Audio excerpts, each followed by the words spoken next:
Што се однесува до вториот царински службеник, за него, како што кажа Танасовски, се уште трае предистражната постапка покрената од страна на обвинителството за организиран криминал под сомнение дека извршил кривично дело поврзано со неговата служба.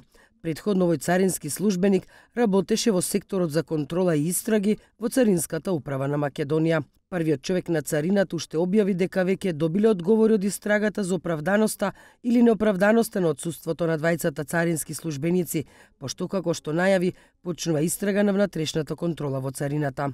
Прераспределени се, едниот е прераспределен во магационер, како што рековте, од архива преместен е во магацина, другиот исто така преместен заради одредени специфичности на работното место каде што беше предходно, мораше да биде согласно предистражните действија да биде преместен на друго место во склоп на царината. Александар Трајковски на 11 декември 2018 година се појави на социјалните мрежи на фотографија со Груевски. Тој е еден од обвинетите во случајот на специјалното јавно обвинителство насилства и шамари во Центар. По враќањето од таму, Трајковски во разговор со новинарите кажа дека бил во Будимпешта за да си ги лекува синусите, бидејќи во Македонија не можеле да му постават диагноза. Вториот царински службеник беше во посета на Груевски во време додека користел годишен одмор и слободни денови.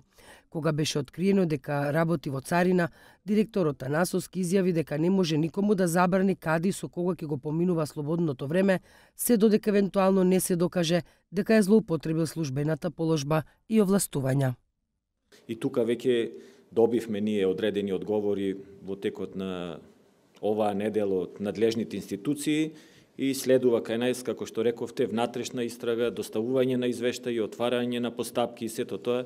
Јас не би сакал да прејудицирам некакви како ќе биде ауткамот од таа постапка, меѓутоа си течат и ќе се одвиваат во наредниве недела, две, да не вршиме притисок тука. Александар Трајковски уште еден царински службеник на кој се уште не му се открива идентитетот, кој во декември 2018 година беа во посета на поранешниот премиер Никола Груевски, кој со азил во рацете престојува во главниот град на Унгарија Будимпешта, повеќе не работат на старите работни места.